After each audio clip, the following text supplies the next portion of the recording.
रोक न्यूज पाहता नव्या रूपात. दिल वही सोच नाही.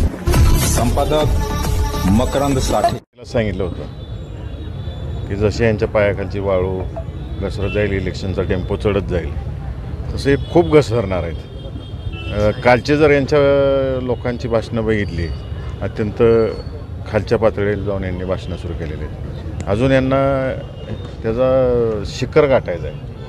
कोणत्या लेवलला ही भाषणं जातील आणि काय ताळतंत्र सोडतील. एकीकडं म्हणायचं की सुसंस्कृत पक्ष, त्या सुसंस्कृत पक्षाची लक्षणं आता दिसून यायला लागलेली आहेत. आणि मी या ठिकाणी जाहीर निषेध करतो.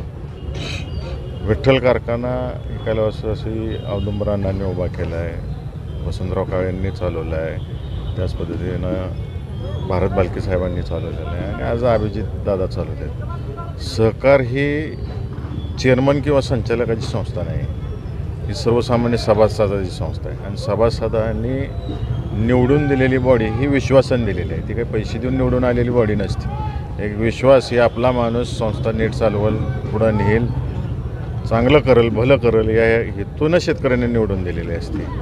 यांच्या मागं कोण येत नाही आहे. माणसं पवारसाहेबांच्या मागं ठामपणाने उभा राहायला लागलेले आहेत. म्हणून अशा प्रकारच्या भीती दाखवायच्या, कारवाया करायच्या. मी थोडीफार माहिती अभिजित आबांकडून गेला आठवडाभर अभिजित आबा बेचैन होते की कारखाना जपतोय माझा, शेतकऱ्यांच्या बिलांचं काय होणार, शेतकऱ्यांचा कारखाना कसं हे होणार. एकीकडून तुम्ही डोक्यावर बंदूक लावायची आणि एकीकडे पाठिंबा दे म्हणायचं, असं चालणार नाही. आणि आपण जर पाहिलं आतापर्यंत इथेनॉलला बंदी होती. इथेनॉलची जर बंदी लावली नसती केंद्र शासनाने, आज उठवली ती बंदी, काल का आज उठवली बंदी, ती बंदी मागं उठवली असती तर आत्तापर्यंत बँकेचे पैसे देऊन झाले असते अभिजितदाबांकडून. त्यामुळे एकदम रडीचा डाव आहे आणि अजून ह्यांना खूप रडायचं आहे. आणि मी एवढंच सांगेन की माढा लोकसभा मतदारसंघ असेल, सोलापूर लोकसभा मतदारसंघ असेल किंवा अख्खा महाराष्ट्र असेल, ह्यांना खूप रडवणार आहे. ह्यांना कळणार नाही जनता काय करणार आहे ते.